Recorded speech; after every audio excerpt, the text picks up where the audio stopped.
오늘 말씀의 제목은 넉넉히 공급하시는 하나님입니다. 오늘 본문이 16장이죠. 출애굽기 16장 배경은 이스라엘이 애굽을 떠난 지 딱 한 달 되는 시점입니다. 지리적으로는 엘림과 시내산 사이에 있는 신광야, 그곳에 도착했을 때입니다. 상식적으로는 이 광야에 들어간 사람들은 죽으러 갔다라고 생각할 수밖에 없습니다. 그래서 아마도 애굽 사람들은 그들이 광야에 들어가서 며칠 만에 전멸했을 것이야 라고 생각했겠죠. 아마 이런 뉴스가 나올 법도 합니다. 애굽 중앙일보 일면 헤드라인에 이렇게 나오죠. 탈출, 노예 200만 명, 신광야에서 전원 사체로 발견, 보급로 없는 광야, 예견된 참사. 광야는 그들의 거대한 무덤이 되었다. 애굽을 떠난 대가는 죽음뿐, 그들의 신은 홍해까지만이었다. 광야에서는 어찌할 수 없다. 하나님도, 이런 헤드라인이 걸렸을 것입니다. 세상은 광야에서 굶어 죽는 것이 상식이라고 말합니다. 그러나 하나님의 헤드라인은 다릅니다. 상식의 마침표가 찍힌 곳에 하나님의 역사는 시작된다. 이것이 하나님의 헤드라인이죠. 실제로 하나님은 이 거대한 민족 200만 명이 넘는 이 민족을 40년간 그 척박한 광야에서 단 한 명도 굶어 죽게 내버려 두지 않았습니다. 누가 그들이 농사를 지었습니까? 물고기를 잡았습니까? 대규모 목축을 했습니까? 아닙니다. 아무것도 하지 않았습니다. 음식물이 상하지 않도록 보관할 냉장고도 없었습니다. 그뿐만이 아닙니다. 40년 그 긴 세월 동안 거친 모래바람, 뜨거운 모래바람, 그리고 뜨거운 지열석을 걸었지만 그들의 옷은 헤어지지 않았고 그들의 신은 닳지 않고 그들의 발은 부르트지 않았습니다. 하나님은 먹이시는 것뿐만 아니라 입히시고 신기시는 정말 세밀하게 우리의 삶을 돌보시는 완벽하게 책임지시는 하나님이시다라는 사실을 우리에게 보여주고 있습니다. 광야는 이스라엘을 가두는 막다른 골목이 아닙니다. 절망의 장소가 아닙니다. 희망이 사라진 곳이 아닙니다. 하늘문을 활짝 여는 기적의 통로였습니다. 광야에서 우리가 싸워야 할 것은 정말 진정한 전쟁은 배고픔과의 전쟁이 아닙니다. 어떤 전쟁입니까? 원망과 감사의 전쟁입니다. 원망과 감사가 지금 막 부딪히는 거죠. 오늘 말씀을 통해서 우리 인생의 광야에서 어떻게 원망을 이기고 하나님의 넉넉한 채우심을 누릴 수 있는지 함께 나누고자 합니다. 첫 번째는 결핍의 자리에서 원망 대신 감사로 나아가야 됩니다. 하나님의 사람들이 원망하고 있습니다. 우리도 가끔 원망하죠. 원망의 사전적 정의는 못마땅하게 여기어 탓하거나 불평을 품고 미워한다라는 것으로 되어 있더라고요. 성경은 이 원망을 종종 불평과 섞어서 자주 사용하고 있습니다. 일단 원망하면 어떤 일이 일어납니까? 나의 영혼이 상처를 입습니다. 그 상처가 나에게만 있는 것이 아니고 흘러 넘쳐서 자녀에게 또한 이웃에게 원망이 흘러갑니다. 그래서 모두가 아픕니다. 그래서 공동체가 무너져 내립니다. 11절과 12절 우리 함께 읽겠습니다. 여호와께서 모세에게 말씀하여 이르시되 내가 이스라엘 자손의 너희가 해질 때에는 고기를 먹고 아침에는 떡으로 배부르리니 내가 여호와 너희의 하나님인 줄 알리라 하라 하시니라. 아멘. 이스라엘은 모세와 아론을 원망했습니다. 그런데 하나님은 그것을 하나님을 향한 원망으로 간주하셨습니다. 그럼에도 불구하고 하나님께서 심판 대신 해질 때에는 고기, 메추라기죠. 아침에는 떡, 만나로 배불리시겠다라고 약속하십니다. 이것이 우리에게 정말 큰 하나님의 은혜입니다. 성경 속에서 인간은 늘 하나님을 거부하고 거절하고 배반했는데 하나님은 늘 손 내미시고 또 자녀 삼아주시고 풍족히 입히시고 먹이시기 때문입니다. 그 하나님의 자비하심이 오늘 우리 모두를 감싸고 있습니다. 하덕규 씨가 작사하고 조성모 씨가 불렀던 유명한 노래 가시나무를 아시죠? 내 속엔 내가 너무도 많아 당신의 쉴 곳 없네. 내 속엔 헛된 바람들로 당신의 편할 곳 없네. 헛된 바람들로 가득 차 있는 자신을 묘사하고 있습니다. 헛된 바람들은 인정받고 싶은 욕구, 완벽해지려는 강박 또는 하나님을 등진 채 나의 의지로 살아가려는 마음들, 헛된 마음은 결론적으로 교만한 마음입니다. 하나님 없어도 된다라는 거죠. 내 속엔 내가 어쩔 수 없는 어둠, 당신의 쉴 자리를 뺏고 내 속엔 내가 이길 수 없는 슬픔, 무성한 가시나무 숲 같네. 헛된 바람들이 충만한 우리 안에, 자기 자신 안에는 가시나무가 너무 가득해서 나를 찔러대고 있다는 것입니다. 바람만 불면 그 메마른 가지 서로 부대끼며 울어대고 조금만 누가 나를 공격하면 견디지 못하여 슬피 웁니다. 쉴 곳을 찾아 지쳐 날아온 어린 새들도 가시에 찔려 날아가고 어린 자녀들조차 또는 내게 손 내미는 이들이 쉴 곳을 얻기 위해 우리를 찾아오지만 내가 갖고 있는 가시들로 인해 상처를 받고 그들은 또 떠납니다. 바람만 불면 외롭고 또 외로워 슬픈 노래를 부르던 날이 많았는데 내 속엔 내가 너무도 많아서 당신의 쉴 곳 없네. 광야의 이스라엘 백성들이 지금 그랬습니다. 그들 마음속에는 헛된 바람이라는 가시나무가 너무 무성했습니다. 무성한 가지는 자기 영혼을 찌르고 곁에 있는 남편과 아내와 이웃까지 찌릅니다. 오늘 가사에 나오듯이 어린 새들조차 쉴 곳을 찾아왔다가 가시에 찔려 날아가 버리는 이런 비극이 일어난다는 것입니다. 원망은 그런 것입니다. 스스로 무너지고 공동체도 황폐하게 됩니다. 내 인생에 이런 고난의 바람이 붑니다. 결핍의 바람도 붑니다. 그때에 내 안에 가시들이 서로 부딪히며 내는 그 비명이 원망입니다. 그래서 하나님은 광야 교회에서 원망을 그냥 두지 않았습니다. 광야 교회에서 원망을 엄하게 다스렸습니다.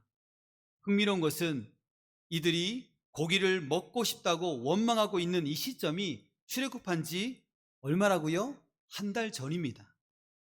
한 달 전만 해도 이들은 어린 양의 유월절 어린 양의 거룩한 피, 보배로운 피로 말미암아 구원을 받았습니다. 그리고 애굽에서 나올 때 홍해를 육지같이 건넜습니다. 400여 년 노예에서 자유인으로 구원을 얻었지 않습니까? 그 은혜에, 그 사랑과 그 감격에 환희에 젖어 있었습니다.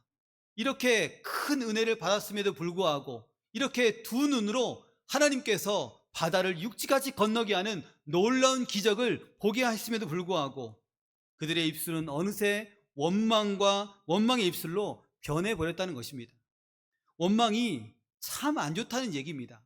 원망이 참 안 좋은데 원망하는 사람들의 특징은 아무것도 배우지 못합니다. 왜일까요? 교만함이 가득하기 때문입니다. 나보다 똑똑한 사람이 누가 있을까? 내 주먹보다 더 튼튼한 주먹이 누가 있는가? 나는 배울 것이 없다. 하나님께도 배울 것이 없다 하지요. 그러나 그런 사람에게 하나님은 그 사람을 물리칩니다. 원망하고 불평하는 사람을 주께서 물리친다는 것입니다. 사람에게 배우지 못하는 사람, 하나님께서 물리치는 그 사람, 얼마나 그 인생이 허무합니까? 원망의 반대말 뭘까요? 감사입니다. 올해 언양교회 우리 교회 표어가 감사함을 넘치게 하라입니다. 많은 감사가 저와 여러분들의 삶 속에 늘 흘러넘치기를 주님의 이름으로 축복합니다. 혹시 학교 다닐 때 영어 학원 다닌 적 있으십니까? 영어를 공부해 보면 유난히 수동태가 많다는 것을 알 수 있습니다. 원래 영어는 야만 민족의 언어였다고 합니다. 그런데 그들에게 복음이 들어가고 난 이후에 영어에 이 수동태 문장이 많아졌다고 합니다. 수동태가 뭡니까? 덕분에 라는 어구입니다. 나는 강합니다. 누구 덕분에? 우리 하나님 덕분에. 우리 가족은 건강합니다. 누구 덕분에? 우리 예수님 덕분에. 우리 자녀들의 미래는 활짝 열렸습니다. 누구 덕분에? 우리 예수님 덕분에. 원망을 꺾어버리고 감사로 채워가는 사람들은 생각이 다르고 말이 다릅니다. 장로님 덕분입니다. 그리고 집사님 덕분입니다. 성도님 덕분입니다. 할렐루야 찬양대회 큰 은혜 받았습니다. 말이 달라진다는 거죠. 감사하는 자녀에게 어떤 일이 일어납니까? 지갑이 열립니다. 아들이 용돈을 6만 원 받거든요. 제게 빈소리라도 아빠가 있어서 행복해요. 그런 말 하면 어떤 일이 역사가 일어납니까? 10,000원 한 장이 호주머니로 들어가는 놀라운 역사가 일어납니다. 해보시길 바랍니다. 어디 있습니까? 네, 어디 갔습니까? 저 뒤에 앉아있네. 해보시길 바랍니다. 없네요. 네, 어디 갔지? 네, 저희 딸이 감사노트에 진짜 썼습니다. 아빠가 있어서 좋아요. 와, 이 한마디에 마음이 녹죠. 그래서 생각합니다. 내가 이 나라의 절반이라도 너에게 주겠노라. 네, 그러나 땅이 제 땅이 아니더라고요. 하나님께서 늘 우리에게 요구하시는 것은 감사입니다. 감사하니까 하나님께서 봄도 주고, 또 봄에 또 감사하니까 여름도 주고, 또 여름에 감사하니까 가을도 주고, 가을에 감사하니까 눈이 휘날리는 겨울도 주셨습니다. 감사하면 우리 하나님의 지갑이 활짝 열려서 계속 생각하지도 못한 것들이 쏟아져 나옵니다.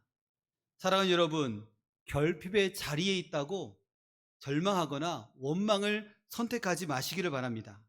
원망은 원수 마귀에게 내 마음을 통째로 내어주는 것입니다. 오히려 그 자리에 감사로 채우시기를 바랍니다. 내게 일어난 모든 일들 가운데 원망과 불평의 옷을 다 내려놓고 감사의 옷을 입고 사랑하는 우리 주님께 영광 돌려드리는 우리 모든 주님의 백성들 되시기를 바랍니다. 이제 광야의 삶에서, 그렇죠? 결핍의 땅에서, 광야의 삶에서 저주 대신 이제는 은혜로 나아가야 됩니다. 세상의 눈으로 보면 광야는 저주 받은 땅 같아 보입니다. 길이 없고 물이 없으며 장렬하는 태양과 밤의 추위만이 교차하는 그런 죽음의 땅입니다. 우리가 상식적으로 계산기를 막 두들겨 보면 200만 명이 살아남는다는 것, 불가능하다는 것을 알게 됩니다. 하지만 성경은 역설적으로 그 광야가 가장 큰 하나님의 은혜가 머무는 곳인 것을 증언하고 있습니다. 하나님께서 원망하는 백성에게 매를 드시지 않고 먹거리를 주셨습니다. 만나와 메추라기죠. 그냥 주시는 게 아니라 비같이 주셨습니다. 출애굽기 16장 4절입니다. 우리 함께 읽겠습니다.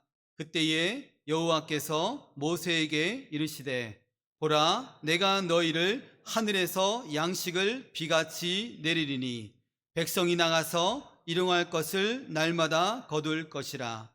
이같이 하여 그들이 내 율법을 준행하나 아니하나 내가 시험하리라. 아멘. 여기서 하늘에서 내리는 만나는 몇 가지 규칙이 있죠. 매일 거두어야 합니다. 그리고 안식일 전날엔 2배를 거두어야 합니다. 그날 거둔 음식은 다음 날까지 남겨두지 않아야 합니다. 하나님께서 이런 이스라엘 백성에게 비같이 풍족하게 넉넉히 주시지만 날마다 그 앞에 나아가는 성실함을 주님은 요구하셨습니다. 왜 이런 요구를 우리 주께서 하셨습니까? 우리와 날마다 영적으로 교제하기를 원하시는 하나님의 마음입니다. 우리의 삶의 주인 되신 하나님은 우리가 매 순간마다 우리 하나님과 동행하기를 바라십니다. 그리고 하나님께서는 그렇게 희망하는 당신의 백성들에게 날마다 신선한 은혜로 채우십니다. 사랑하는 여러분, 어제의 만나로 오늘을 살 수는 없습니다. 과거의 은혜만 붙들고는 치열한 영적 전투의 현장에서 결코 승리할 수 없습니다. 은혜는 저축하는 게 아닙니다. 매일 하늘로부터 공급받아 누리는 것입니다. 할렐루야! 그 승리의 핵심이자 그 매일의 공급차가 바로 우리 주 예수 그리스도이십니다. 그래서 광야의 삶을 살아간다, 결핍의 땅을 걷고 있다 한다면 반드시 우리 주 예수 그리스도의 이름을 간절하게 매일마다 불러야 됩니다. 그 이름 안에 능력이 있고 소망이 있습니다. 예수님의 이름은 복음이죠. 복음은 복된 소식입니다. 좋은 소식입니다. 좋은 소식이 뭡니까? 포로된 자는 자유를 얻고, 가난한 자는 부유하게 되고, 죽은 자는 살아나고, 무너진 장막과 가문은 다시 일어서게 되는 것이 복음이다라는 것입니다. 이 놀라운 능력이 다른 데 있지 아니하고 오직 예수 그리스도 그 이름 안에 있습니다. 매일같이 주 예수 그리스도의 이름을 의지하여 지성소에 계신 전능하신 하나님께 나아가는 우리 모두가 되시기를 바랍니다. 최근 신방을 갔던 가정이 있습니다. 첫 아기가 너무 일찍이 태어나 1kg도 안 되는 작은 몸으로 인큐베이터에 있습니다. 그 여린 몸으로 얼마 전에는 심장 수술까지 견뎌야 했습니다. 부모가 뭘 할 수 있죠? 뭘 할 수 있을까요? 그저 인큐베이터 밖에서 눈물로 기도할 수밖에 없습니다. 그때 제 마음에 이런 믿음이 들어왔습니다. 임마누엘의 하나님은 저 인큐베이터 안에서도 아기와 함께 하신다. 사람들은 생각하지 않습니까? 저 좁고 좁은 곳에 우리 주님이 어떻게 들어가시지? 그거 걱정하지 마시고, 그건 걱정하지 마시고 믿음으로 기도하는 것이죠. 그때 제 마음속에 또 이런 생각이 들어왔습니다. 우리 예수님께서 인큐베이터 안에 들어가셔서 그 작고 작은 아이를 품에 안으시고 수술 부위에 손을 얹으시며 자장가를 불러주시는 그러한 거룩한 상상을 하게 되었습니다. 인간의 힘으로는 도무지 할 수 없는 그곳이 역설적으로 하나님의 가장 세밀한 은혜가 임하는 자리라는 것을 그 짧은 시간에 깨닫게 되었습니다. 사랑하는 여러분, 이것이 바로 넉넉히 공급하시는 하나님의 은혜입니다. 이스라엘이 광야에서 하늘문이 활짝 열리는 것을 보았듯 우리의 힘으로 어찌할 수 없는 고통의 현장은 하나님의 기적이 시작되는 통로가 됩니다. 어제의 은혜에 머물러 부패한 냄새를 풍기지 않아야 됩니다. 오늘 내게 주시는 새로운 예수 그리스도의 생명, 예수 능력, 예수 치유를 붙드시기를 바랍니다.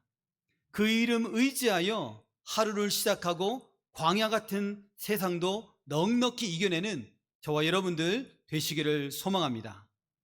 결핍의 땅, 광야 같은 삶, 이제 마지막 세 번째는 내 기준이 아닙니다. 누구 기준입니까? 하나님 기준입니다. 내 기준이 아닌 하나님 기준으로 살아가야 된다는 것이죠. 여러분, 옛날 국민학교 시절 기억나시죠? 월요일 아침마다 운동장에 전교생이 다 모여서 조회를 했습니다. 교장 선생님의 훈화 말씀을 듣기 위해서입니다. 수백 명의 아이가 운동장에 북적북적 무질서하게 흩어져 있다가도 체육 선생님이 호루라기를 딱 불면 기준! 하죠. 기준하는 그 아이를 중심으로 수백 명이 일사불란하게 줄 맞춥니다. 펴졌다가 오므라들었다가 놀라운 광경을 보게 됩니다. 저도 어린 마음에 그 기준 한번 해보고 싶다. 기준! 이거 한번 해보고 싶은데 결국 못 해보고 졸업했습니다. 그런데 여러분, 신앙생활은 오늘 이와 같이 누가 내 삶의 주인인가를 결정하는 기준의 싸움입니다. 누가 나의 인생의 주인인가? 역사 속에 종교개혁 또한 누가 내 삶의 주인인가 싸움이었습니다. 교황이 주인입니까? 아니면 하나님의 말씀이 주인입니까? 오늘 거두는 이 규칙은 주인이 누구인가의 문제입니다. 다른 말로 하면 기준이 무엇인가입니다. 험난하죠? 가변하는 세상 속에서 승리할 수 있는 것은 무엇입니까? 변하지 않는 하나님의 말씀을 나의 주인으로, 나의 기준으로 삼는 것입니다. 하나님을 내가 붙들고 하나님을 나의 인생의 마지막 보루라고 생각한다면 우리는 버틸 수 있고 견딜 수 있고 마지막까지 주와 함께 나아갈 수 있습니다. 출애굽기 16장 15절에 보면 백성들이 그것을 보고 이것이 무엇이냐고 묻습니다. 16장 15절입니다. 이스라엘 자손이 보고 그것이 무엇인지 알지 못하여 서로 이르되 이것이 무엇이냐 하니 모세가 그들에게 이르되 이는 여호와께서 너희에게 주어 먹게 하신 양식이라. 아멘. 백성들은 눈앞에 보이는 먹거리에 관심이 집중하고 있습니다.